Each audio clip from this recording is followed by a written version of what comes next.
आइए हम खुदावंद के ज़िंदा और पाक कलाम की तरफ रजू करें और आज हम देखेंगे पुराने अहदनामे में से अबार की किताब 17वां बाब और उसकी 10वीं से 14वीं आयत तक। जनाब सरफराज नज़ीर साहब इनको हमारे लिए तिलावत करेंगे।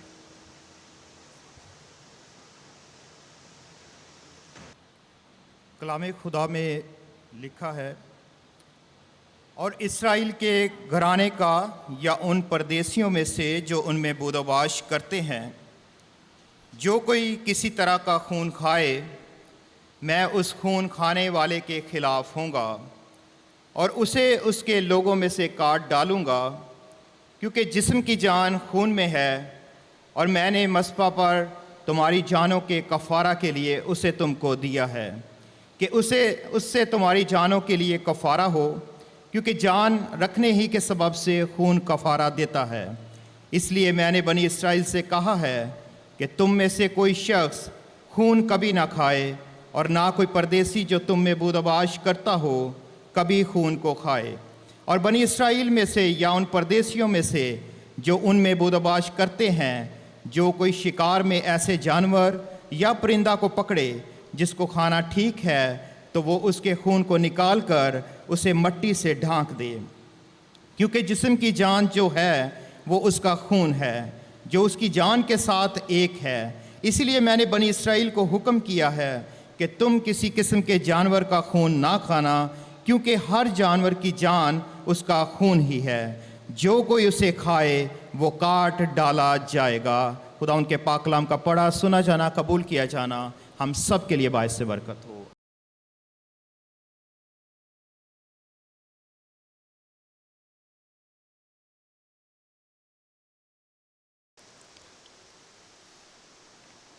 बाइबल मुकद्दस की पहली 5 कुतब, जिनको हम शरीयत या तौरेत की कुतब भी कहते हैं, बहुत सी साइंसी हक़ाइक़ को भी बयान करती हैं। ख़ास तौर पर जब आप बनी इसराइल के मुल्क मिस्र को छोड़ने के बाद के वाक़यात का बयान पढ़ते हैं इन कुतब में, तो बेशुमार लातादाद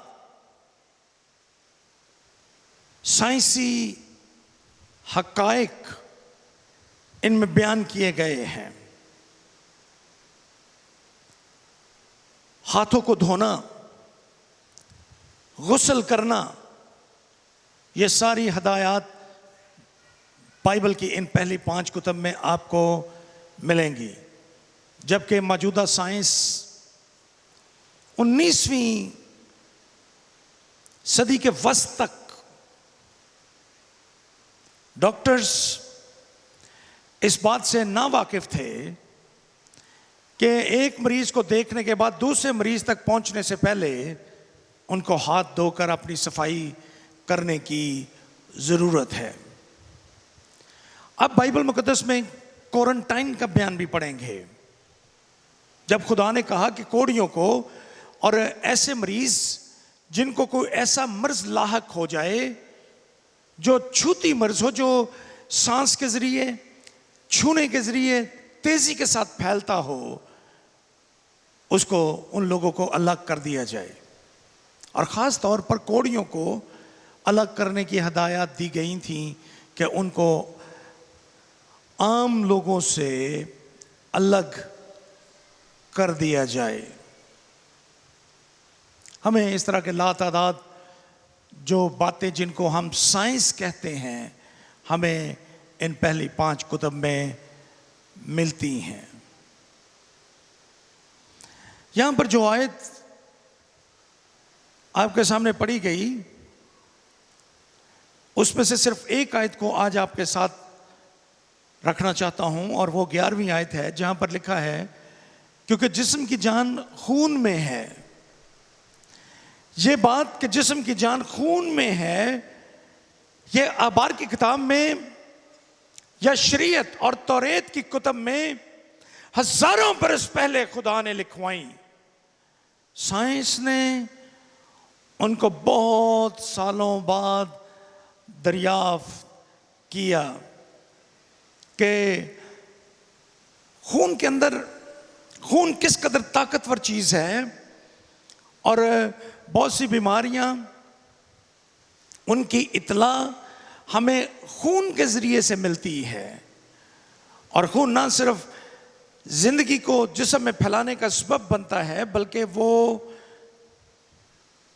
बीमारियों का सबब भी बनता है, क्योंकि ये जिंदगी है इसके अंदर। कदीम ज़माने में लोग अगरचे खून के बारे में बहुत कुछ नहीं जानते थे, लेकिन उन्होंने ये जाना कि बहुत सी बीमारियों का सबब ये खून है। इसलिए हकीम और तबीब बहुत दफा जिस्म से फासद खून को निकालने की तजवीज़ दिया करते थे। चूंकि उस ज़माने में खून को मुंतकिल करने का कोई ज़रिया और तरीका नहीं था, इसलिए बहुत दफ़ा लोग खून निकालने की वजह से, खून के ज़्यादा जिस्म से निकाल लेने की वजह से लोग इंतकाल कर जाते थे। और इसकी एक बहुत बड़ी मिसाल अमेरिका का सदर जॉर्ज वाशिंगटन है, जिसके जिस्म से खून निकाला गया और ज़्यादा खून निकालने की वजह से वो इंतकाल कर गया। खून के बारे में बाइबल मुकद्दस और ख़ास तौर पर अखबार की किताब ये बयान करती है कि खून में जिंदगी है, उसके अंदर जान है, जिस्म की जान खून में है। गोया खून कीमती टिश्यू है हमारे जिस्म का, कीमती तरीन चीज है हमारा खून। इसको साइंसदान बहुत सालों तक इसकी हकीकत से ना वाकिफ थे। उनको तब जाकर इसके बारे में मालूम हुआ जब ताकतवर माइक्रोस्कोप्स इजाद हुई और उन्होंने माइक्रोस्कोप के नीचे रखकर खून का तज्जिया किया। उनको खून की कुव्वत, ताकत और खून के अज्जा के बारे में इल्म हुआ। हमारा खून जिस्म में, हर इंसानी जिस्म में तकरीबन 1 गैलन से कुछ जायद, 1.25 गैलन के करीब आप कह लें, तकरीबन 5 लीटर के करीब आप कह लें, खून एक जिस्म के अंदर होता है। और ये खून 4 चीज़ों से मिलकर बनता है। इसमें रेड सेल होते हैं जो ऑक्सीजन लेकर हमारे फेफड़ों से ऑक्सीजन को लेते हैं और वो हमारे जिस्म के तमाम अज़्ज़ा तक उस ऑक्सीजन को, तमाम सेल्स तक, तमाम खुलियों तक वो उस ऑक्सीजन को पहुंचाते हैं। रेड सेल्स का एक और काम भी है और ये कि ये कार्बन डाइऑक्साइड को हमारे जिस्म से वापस खुलियों से लेते हैं और हमारे फेफड़ों तक पहुंचाते हैं, जहां से हम उसको खारिज कर देते हैं। ये रेड सेल्स का काम है। फिर इसमें वाइट सेल भी हैं हमारे खून के अंदर। ये वाइट सेल बड़ा अहम किरदार अदा करते हैं। जहां आपके जिस्म में कोई इन्फेक्शन होता है, ये वाइट सेल्स वहां पर जमा होते हैं और जरासीम का मुकाबला करते हुए उनको ख़त्म कर देते हैं और उसके साथ ही खुद भी ख़त्म हो जाते हैं। इसलिए जहां आपके जिस्म पे कोई चोट हो, कोई इन्फेक्शन हो, वहां पर अगर आपको कोई सफ़ेद रंग का चीज़ नज़र आए तो ये वाइट सेल होते हैं जो मुर्दा हो जाते हैं और इनको आप आम जुबान में पस या पीप भी कहते हैं। ये उस सूरत में बहते हैं। सो वाइट सेल आपके जिस्म में इन्फेक्शंस के खिलाफ जंग करने में बड़ा अहम किरदार अदा करते हैं। फिर इसमें प्लेटलेट्स भी हैं और एक और चीज़ जो एक जर्द से रंग का एक जेली सी है, या आप उसको कह लें लिक्विड है, जिसको हम प्लाज्मा कहते हैं। यह प्लाज्मा भी बड़ा अहम किरदार अदा करता है। यह प्लाज्मा आपके गुर्दों से और आपके जिस्म से जितना वेस्टेज होती है उसको बाहर निकालने में अपना अहम किरदार अदा करते हैं।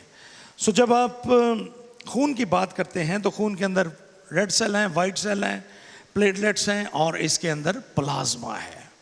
डॉक्टर्स को ये सब चीज़ें उस वक्त मालूम हुई जब माइक्रोस्कोप ईजाद हुई और उन्होंने माइक्रोस्कोप के साथ खून का तज्जिया किया और उनको पता चला कि खून के अंदर क्या क्या खूबियां हैं और ये क्या काम करता है। ये हमारे जिस्म में सफ़र करता है और ये सफ़र करते हुए हमारे जिस्म में तमाम अज़ा को ऑक्सीजन पहुंचाता है, गोया जिंदगी पहुंचाता है। इसीलिए इसको जिस्म की जान कहा गया, क्योंकि खून आपके दिल और फेफड़ों से ऑक्सीजन को लेकर आपके जिस्म के तमाम अज़ा तक पहुंचाता है। और अगर ये दौरान खून किसी वक्त रुक जाए और हमारे जिस्म के किसी हिस्से को ऑक्सीजन ना मिले, जिंदगी ना मिले, तो वो मुर्दा हो जाएगा, डेड हो जाएगा।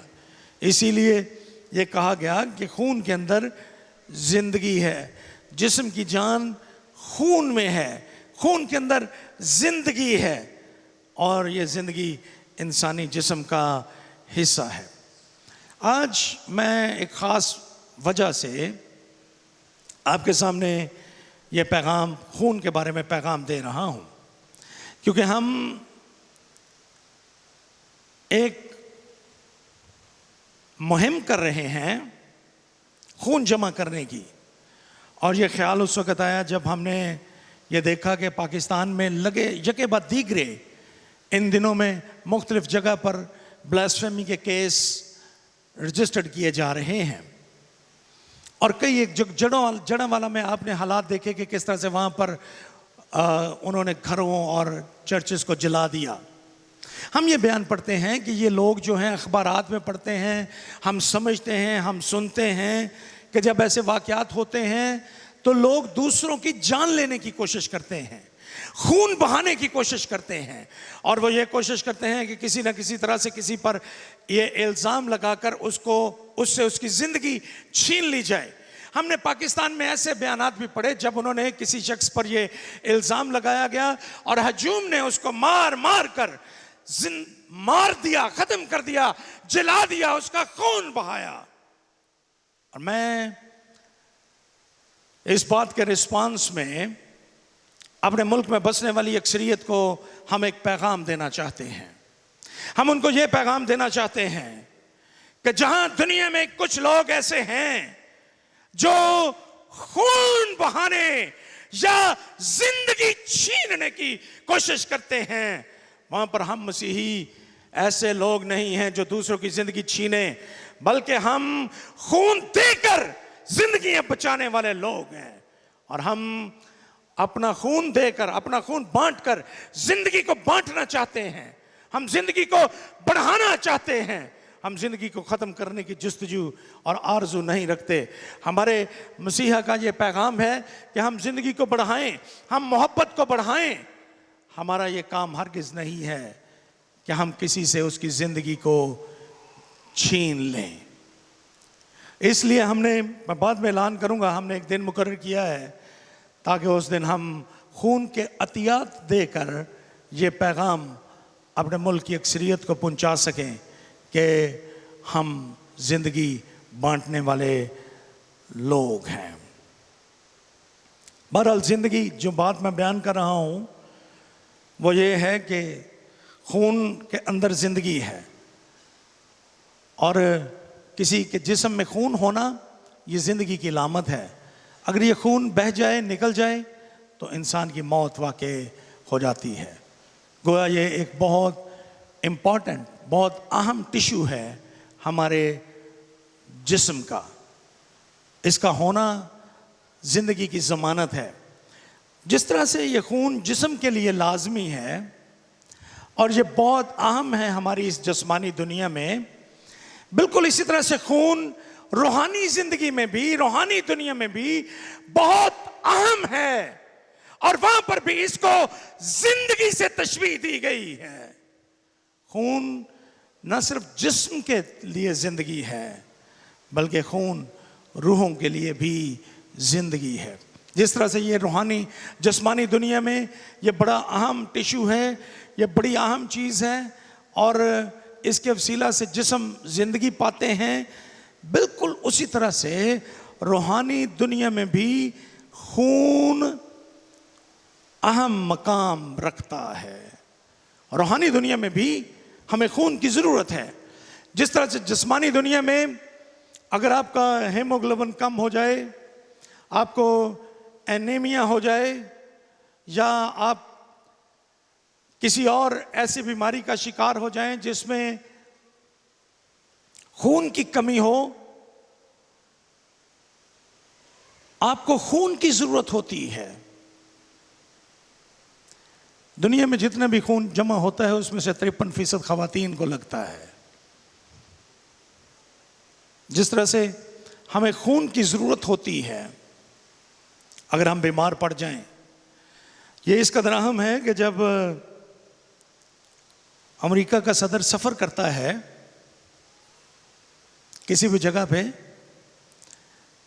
तो गाड़ी में सफर कर रहा है, तो गाड़ी में, जहाज में सफर कर रहा है तो जहाज में उसका जो ब्लड ग्रुप है उससे मैच करके, क्रॉस मैच करके ब्लड की बोतलें वो गाड़ी या जहाज में रखते हैं अपने साथ, ताकि प्रेसिडेंट को अगर किसी वक्त भी ब्लड की जरूरत पड़े तो उसको फौरी तौर पे ब्लड दिया जा सके। इतना अहम है ये, इतना कीमती है। और रूहानी दुनिया में भी ये इतना ही कीमती है, बल्कि इससे कहीं बढ़कर कीमती है। जिस तरह से हमारे बदनों को अगर ज़रूरत पड़े तो हमें दूसरों का खून लगता है, बिल्कुल इसी तरह से हमें रूहानी दुनिया में ज़िंदगी पाने के लिए खून की ज़रूरत होती है। और इसका सबसे पहला बयान आपको पैदाइश की किताब उसके 3 बाब और उसकी 21वीं आयत में, और खुरूज की किताब उसका 12वां बाब और उसकी पहली 13 आयत में आपको इसका बयान मिलेगा। खुरूज की किताब में ये वाक़या 12वां बाब और उसकी पहली 13 आयत ईद फसा का बयान करती हैं, जब खुदा ने बनी इसराइल को ये कहा कि वो मुल्क मिस्र से निकलें और उनको ये कहा गया कि वो बर्रा ज़बा करें और उसका खून दरवाजे की चौखट पर लगाएं, ताकि जब फरिश्ता गुजरे तो उस खून को देखकर उन घरों को छोड़ दे और वो बच जाएं। यहाँ पर खुरूज की किताब में इसका बयान किया गया है। यह पहला बयान है जो खून से आज़ादी मिलने की बात करता है। अगर आप इब्रानियों का खत उसका 9वां बाब और उसकी 22वीं आयत को पढ़ें तो आप देखेंगे कि खुदा ने शरीयत में खून को ना सिर्फ जिस्म में जान कहा, ना सिर्फ, अबार की किताब 17वां बाब और उसकी 11वीं आयत ये कहती है कि क्योंकि जिस्म की जान खून में है, बल्कि खून को गुनाहों से रहाई के लिए भी खास मौका दिया गया।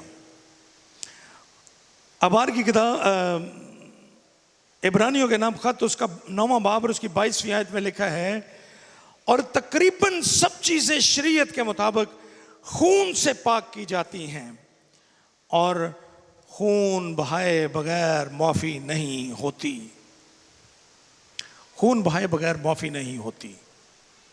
खुदा ने शरीयत की कुतुब में बनी इसराइल को कुर्बानियों का एक सिलसिला बताया।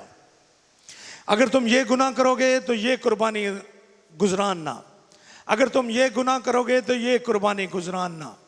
और साल में एक मर्तबा पूरी कौम का कफारा दिया जाता था, बर्रा ज़बा किया जाता और उसका खून लेकर सरदार काहिन पाक तरीन मकाम पर जाता था और वो खून मज़बे पर छिड़का जाता था जहाँ खुदा उसकी राहत अंगेज़ खुशबू लेता और लोगों के गुनाहों को मुआफ़ करता था। गोया खून एक अल्टीमेट ज़रिया था जिसके वसीला से गुनाह मुआफ़ किए जाते थे और उसके लिए ख़ास जगह मुकर्रर की गई थी और वो जगह थी वो मज़बा जो खुदा ने तैयार करने के लिए हुक्म दिया था। अगर हम मज़बे पर के बारे में थोड़ा सा गौर करें तो मज़बा ज़िंदगी और मौत और दुख की अलामत समझा जाता था। मज़बे के ऊपर जानवरों को ज़बह किया जाता था, मज़बे पर खून छिड़का जाता था। सो आप उसकी तस्वीर देख सकते हैं कि जो ऑल्टर है, जो मज़बा था, वो किस तरह से ब्लडी और ग्रिमी टाइप की जगह थी एक ऐसी जगह जहाँ पर हर तरफ खून बिखरा था, लेकिन ये खून लोगों की निजात के लिए, उनके गुनाहों से मुआफ़ी के लिए बहाया जाता था। खून का मकसद ये था कि खुदा उनके गुनाहों को मुआफ़ करे और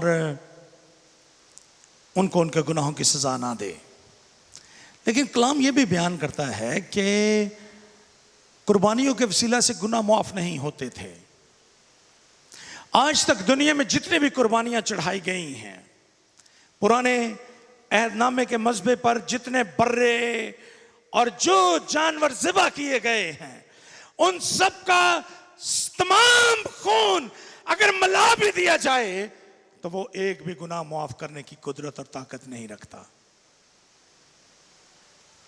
गुनाह मुआफ़ नहीं होते थे, बल्कि गुनाहों का कफ़ारा दिया जाता था, जिसका मतलब है ढांपना, अटोनमेंट, ढांप देना, कफर, ढांपा हुआ, कफ़ारा। उनका कफ़ारा दिया जाता था, उनके गुनाहों को ढांप दिया जाता था। लेकिन गुनाह ख़त्म नहीं होते थे। जो ही एक कुर्बानी के वसीला से गुनाह ढांपा गया, उसके बाद दोबारा गुनाह और फिर कुर्बानी। सो ये कुर्बानियों का सिलसिला चलता रहता था। ये कभी एक ना ख़त्म होने वाला सिलसिला था, कभी ख़त्म नहीं होता था, मुसलसल जारी रहता था। एक गुनाह के बाद कुर्बानी, फिर गुनाह के बाद कुर्बानी, फिर गुनाह के बाद कुर्बानी। सो ये कुर्बानियों का सिलसिला हमेशा जारी रहता था। और उसकी वजह यह थी कि यशाया 59वां बाब और उसकी दूसरी आयत में लिखा है कि हमारे गुनाहों ने हमें खुदा से जुदा कर दिया है। चूंकि हम खुदा से जुदा थे गुनाहों की वजह से, सो जब खुदा खून की कुर्बानी मांगता था और कुर्बानी चढ़ाई जाती थी, तो उस खून के साथ कफ़ारा दिया जाता था, गुनाहों को ढांप दिया जाता था और वक्ती तौर पर खुदा के साथ ताल्लुक बहाल हो जाता था। गुनाह, ये जो खून है, एक कीमती चीज़ मैंने पहली बात बयान की। दूसरी बात मैंने ये बयान की कि ये इफ्जी के तौर पर मुहैया किया जाता था हमारे गुनाहों के लिए। पुराने अहदनामे में खुदा ने कुर्बानियों का सिलसिला दिया और एक कुर्बानी के बाद दूसरी कुर्बानी, दूसरी के बाद तीसरी कुर्बानी, ये सिलसिला सदियों तक जारी रहा। लेकिन पुराने अहदनामे की ये सारी कुर्बानियां एक ही कुर्बानी की तरफ इशारा करती हैं, और वो कुर्बानी हमारे खुदावंद यीशु अल मसीह की कुर्बानी है। पुराने अहदनामे का मज़बा या आल्टर एक ही मज़बे की तरफ इशारा करता है, और वो मज़बा यीशु की सलीब है, जिस पर खुदावंद यीशु मसीह कुर्बान हुए।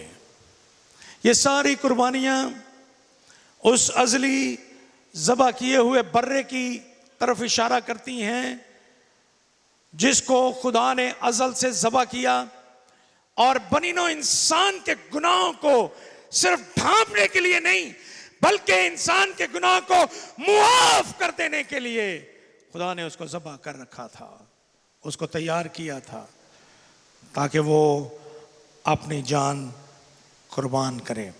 मैंने आपको एक दिलचस्प बात बताई थी, वो ये कि मिलियंस ऑफ सैक्रिफाइसेस जो चढ़ाई गई आज तक हिस्ट्री में, वो किसी इंसान के गुनाहों को मुआफ़ नहीं कर सकी।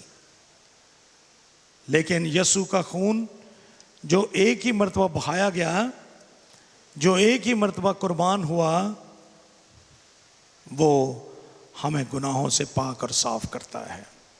पहला यूहन्ना पहला बाब 7वीं आयत, यीशु का लहू हमें गुनाहों से पाक और साफ करता है। हम खून की कुव्वत और ताकत रूहानी दुनिया में देखते हैं।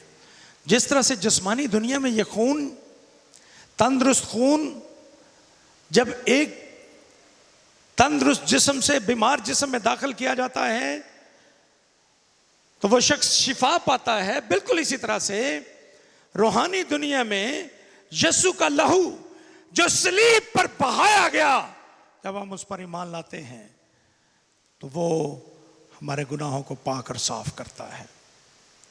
उसके वसीला से हमारे गुनाह पाक और साफ हो जाते हैं। न सिर्फ हमारे गुनाह पाक और साफ होते हैं, बल्कि गुनाह के वसीले से गुनहगार की ज़िंदगी भी तब्दील हो जाती है, बदल जाता है। जैसे हम पहले होते हैं वैसे नहीं रहते। यीशु को कबूल करने के बाद, यीशु के खून पर ईमान लाने के बाद हमारी ज़िंदगियां तब्दील होनी चाहिए। यीशु का लहू इस कदर ताकतवर है कि वो सिर्फ कफ़ारा नहीं है, बल्कि वो हमारे गुनाहों को मुआफ़ करने की क़ुव्वत और ताकत रखता है। और वो इस कदर पावरफुल है कि उसके बाद हमें, यीशु के लहू के बाद हमें किसी और जानवरों के खून की ज़रूरत नहीं रहती। खुदावंद यीशु मसीह ने गुनहगारों के लिए अपना खून दिया। जब हम गुनहगार ही थे, खुदा अपनी मोहब्बत की खूबी हम पर यूँ ज़ाहिर करता है कि जब हम गुनहगार ही थे तो मसीह हमारी खातिर मुआ। मसीह हमारी खातिर मुआ, उसने अपनी जान दी, अपना लहू बहाया। यीशु का लहू हमें हमारे गुनाहों के लिए दिया गया। इसीलिए मुकद्दस पतरस अपने ख़त में ये कहता है, क्योंकि तुम जानते हो कि तुम्हारा नकम्मा चाल चलन जो बाप दादा से चला आता था, उससे तुम्हारी खलासी फ़ानी चीज़ों यानी सोने चांदी के ज़रिए से नहीं हुई, बल्कि एक बेऐब और बेदाग बर्रे यानी मसीह के बेशकीमत खून से।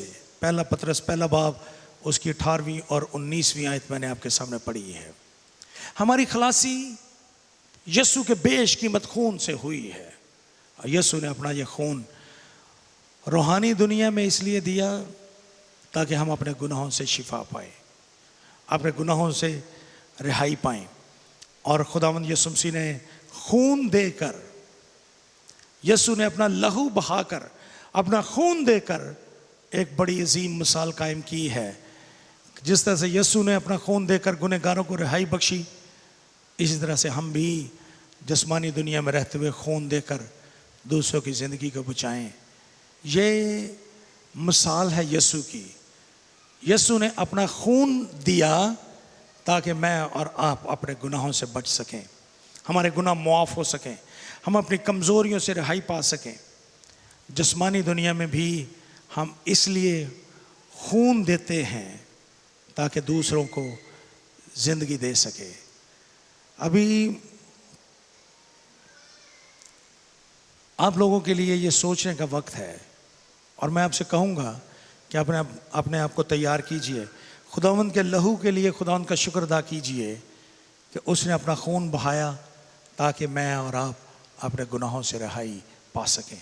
यीशु ने अपना खून दिया और अजीम मिसाल कायम की ताकि हम भी खून देकर ज़िंदगी को बांटें। जिस तरह से यीशु ने अपने खून के वसीला से हमेशा की ज़िंदगी को हमारे साथ बांटा है, हम भी खून देकर, जिस्मानी खून देकर लोगों के साथ अपनी ज़िंदगी को बांटें। आइए हम अपने सरों को झुकाएं और दुआ करें।